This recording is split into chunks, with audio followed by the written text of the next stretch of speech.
আমি ঘৰৰ পৰিয়ালৰ সৈতে চন্দ্ৰপুৰত বাইদেউৰ ঘৰলৈ আহিছোঁ। তেওঁলোকৰ শ্ৰাদ্ধ আছে। এয়া আমাৰ বৌ।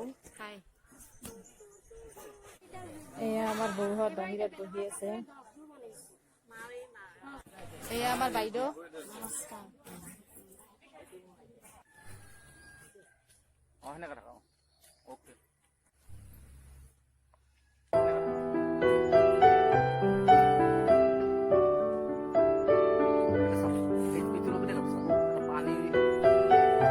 ইয়াত পানীৰ সুবিধা নাই, বহুত দূৰৰ পৰা পানী কঢ়িয়াই আনিব লাগে।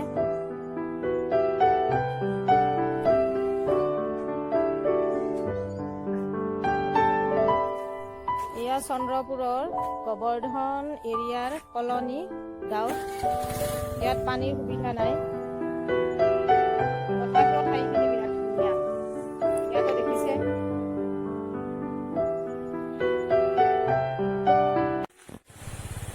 এয়া স্কুটিত, এওঁ আৰু মই এতিয়া গৈ আছো বাইদেউহঁতৰ ঘৰলৈ।